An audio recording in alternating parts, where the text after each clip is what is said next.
Good morning students.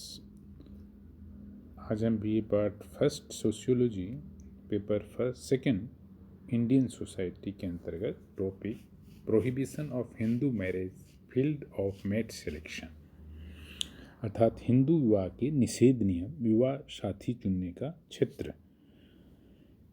पिछले video में हमने इसी टॉपिक का पहला पॉइंट एंडोगेमी अर्थात अंतर विवाह के अंतर्गत चर्चा की थी।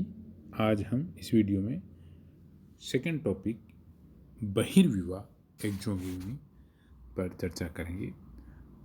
बहिर्विवाह या एक्सोगेमी से तात्पर्य है कि एक व्यक्ति जिस समूह का सदस्य है उससे बाहर विवाह करे। हिंदू में बहिर्विवाह के नियमों के अनुसार एक व्यक्ति को अपने परिवार, गोत्र, प्रवर, पिंड एवं जाति के कुछ समूह से बाहर विवाह करना चाहिए। हिंदू में प्रचलित बहिर्विवाह के कई स्वरूप हैं, जैसे गोत्र बहिर्विवाह। हिंदू में सगोत्र विवाह निषेध है, एक गोत्र में विवाह नहीं हो सकता। गोत्र का सामान्य अर्थ होता है उन व्यक्तियों के समूह से जिनकी उत्पत्ति एक ही ऋषि पूर्वज से हुई हो। सत्यासाड हिरण्यकेशी स्रोत सूत्र के अनुसार विश्वामित्र,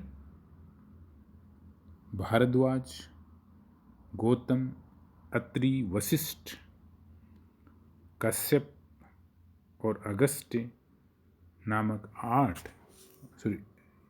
जमदग्नि 8 ऋषियों की संतानों को गोत्र के नाम से पुकारा गया है।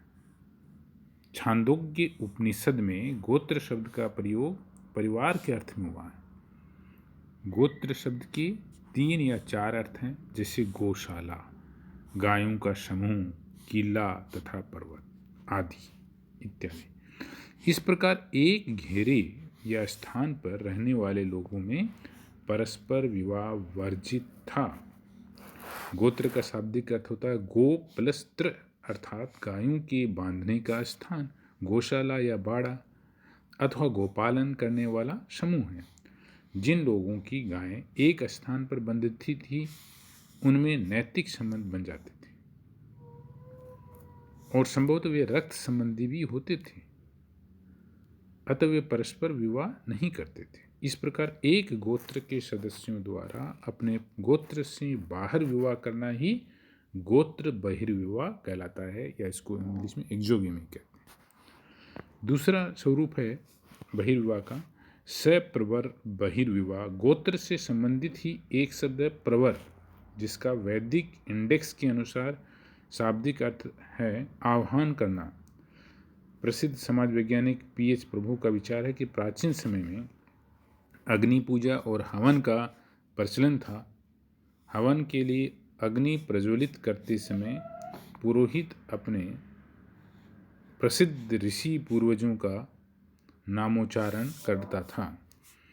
इस प्रकार समान पूर्वज और समान ऋषियों के नाम उच्चारण करने वाले व्यक्ति अपने को एक ही प्रवर से संबद्ध मानने लगे। एक प्रवर के व्यक्ति अपने को सामान्य ऋषि पूर्वजों से संस्कारात्मक एवं आध्यात्मिक रूप से संबंधित मानते हैं, अतः वे परस्पर विवाह नहीं करते। प्रवर पहले केवल ब्राह्मणों के ही होते थे, किंतु बाद में क्षत्रियों एवं वैश्यों ने भी इन्हें अपना लिया। शूद्रों की कोई प्रवर नहीं थे। वर्तमान समय में यज्ञों के प्रचलन एवं महत्व में कमी आ जाने के कारण प्रवर जैसी कोई संस्था नहीं है। हिंदू विवाह अधिनियमों द्वारा सप्रवर विवाह संबंधी निषेधों को समाप्त कर दिया गया है। नेक्स्ट स्वरूप है इसका सपिंड बहिर्विवाह। सप्रवर और सगोत्र बहिर्विवाह के नियम पितृपक्ष के संबंधियों में विवाह की स्वीकृति नहीं देते। सपिंड विवाह निषेध के नियम मातृ एवं पितृपक्ष की कुछ पीढ़ियों में विवाह पर रोक लगाते हैं। इरावती कार्वेक सपिंडता का अर्थ इस प्रकार बताती है कि मृत व्यक्ति को पिंड दान देने वाले या उसकी रक्त कण से संबंधित स्मृति में सपिंड का प्रयोग दो अर्थों में हुआ। पहला, वे सभी सपिंडी हैं जो एक व्यक्ति को पिंड दान करते हैं। मिताक्षरा के अनुसार वे सभी जो एक ही शरीर से पैदा हुए हैं सपिंडी हैं। विज्ञानेश्वर के अनुसार एक ही पिंड या देह रखने वालों में एक ही शरीर के अवयव होने के कारण सपिंडता का संबंध होता है। पिता और पुत्र सपिंडी हैं क्योंकि पिता के शरीर के अवयव पुत्र में आते हैं। इसी प्रकार से माँ व संतानें, दादा दादी एवं पोते भी सपिंडी हैं। सपिंड विवाह भी निषिद्ध रहे हैं। वशिष्ठ ने पिता की ओर से 7 व माता की ओर से 5, गौतम ने पिता की ओर से 8 व माता की ओर से 6 पीढ़ियों तक के विवाह से करने पर 6 पीढ़ियों तक के लोगों से विवाह करने पर प्रतिबंध लगाया है। गौतम ने तो सपिंड विवाह करने वाले को प्रायश्चित करने एवं जाति से बहिष्कृत करने की बात कही। विवाह का नेक्स्ट स्वरूप आता है अनुलोम विवाह, जिसको हाइपरगेमी कहते हैं, और दूसरे नाम है उसका कुलीन विवाह भी। जब एक उच्च वर्ण, जाति, उपजाति, कुल एवं गोत्र के लड़के का विवाह ऐसी लड़की से किया जाए जिसका वर्ण, जाति, उपजाति, कुल एवं वंश लड़के से निम्न हो या नीचे स्तर का हो, तो ऐसे विवाह को अनुलोम या कुलीन विवाह कहते हैं। अर्थात जिसमें वर उच्च जाति का, उच्च कुल का या उच्च गोत्र का हो और लड़की उससे जाति, उपजाति और गोत्र में उसका स्थान लड़के से नीचे हो। दूसरे शब्दों में इस प्रकार के विवाह में लड़का उच्च सामाजिक समूह का होता है या लड़के का सोशल स्टेटस लड़की के सोशल स्टेटस से ज़्यादा हो। उदाहरण के लिए एक ब्राह्मण लड़के का विवाह एक क्षत्रिय वैश्य लड़की से होता है तो हम उसे अनुलोम विवाह कहेंगे, हाइपरगेमी कहेंगे या कुलीन विवाह के नाम से कहेंगे। वैदिक काल से स्मृति काल तक अनुलोम विवाहों का प्रचलन रहा है। मनुस्मृति में लिखा है कि एक ब्राह्मण को अपने से निम्न 3 वर्णों क्षत्रिय, वैश्य एवं शूद्र की कन्या से, क्षत्रिय को अपने से निम्न 2 वर्णों अर्थात वैश्य एवं शूद्र कन्या से और वैश्य को अपने वर्ण के अतिरिक्त शूद्र कन्या से भी विवाह कर सकता है। परंतु मनु पाणी ग्रहण संस्कार करने की स्वीकृति केवल सवर्ण विवाह के लिए ही देते हैं। याज्ञवल्क्य ने भी ब्राह्मण को 4, क्षत्रिय को 3, वैश्य को 2 एवं शूद्र को 1 विवाह करने की बात कही है। मनु ने एक अन्य स्थान पर शूद्र कन्या से द्विज लड़के का विवाह अनुचित भी बताया। ऐसे विवाह से उत्पन्न संतान को मनु पार्श्व एक जीवित शव की संज्ञा देते हैं तथा उसे संपत्ति में कोई अधिकार नहीं होता है। प्राचीन काल में अनुलोम विवाह का विस्तार वर्णों तक था, किंतु जब वर्ण अनेक जातियों और उपजातियों में बट गए तो उनमें रक्त शुद्धता एवं ऊंच नीच का भावना पनपी तथा जैन एवं बौद्ध धर्म का उदय हुआ तो कुलीन विवाह का प्रचलन हुआ। कुलीन विवाह का तात्पर्य एक जाति अथवा उपजाति में विवाह करने पर वधू के लिए वर उच्च कुल या गोत्र से प्राप्त करने से है। कुलीन विवाह का सर्वाधिक प्रचलन बंगाल में रहा है, जहाँ उच्च कुल के लड़के का विवाह निम्न कुल की कई लड़कियों से होता था।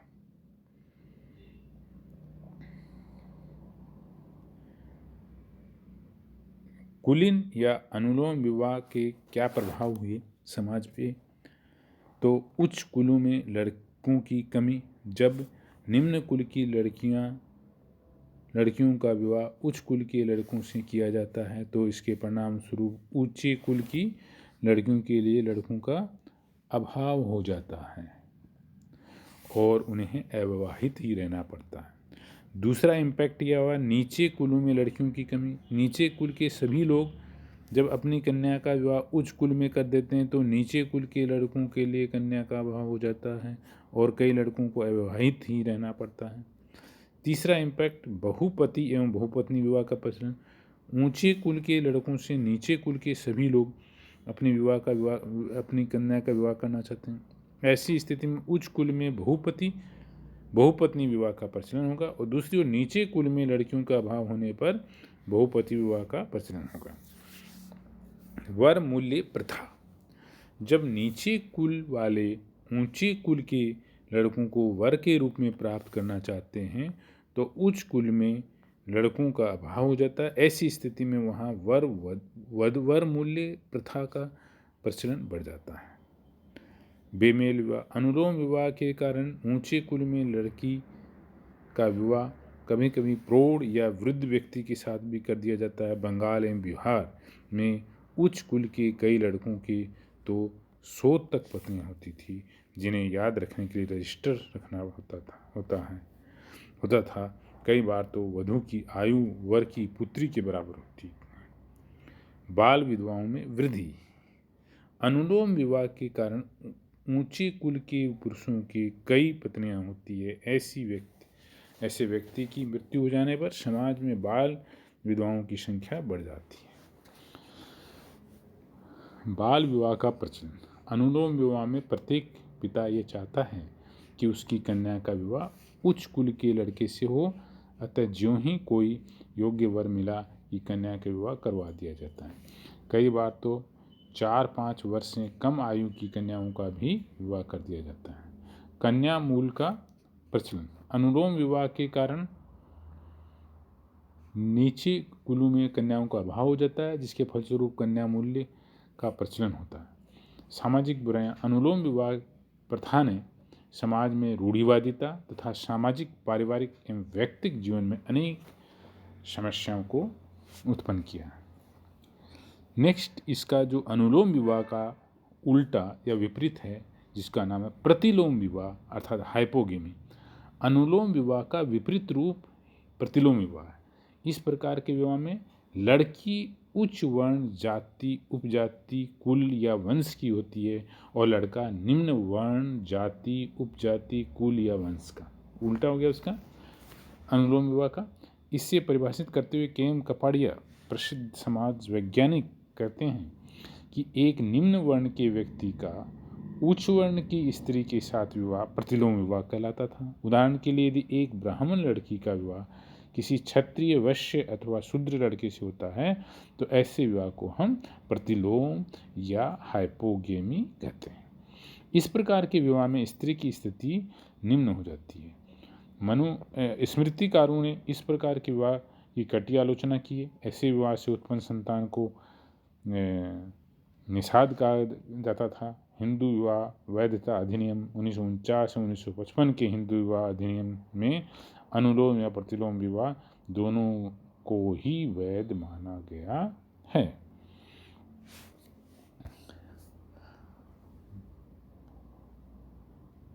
तो हमें विवाह की जो मेट सिलेक्शन है, फील्ड ऑफ मेट सिलेक्शन के अंतर्गत 4 प्रकार के नियमों या निषेधों पर हमने चर्चा की।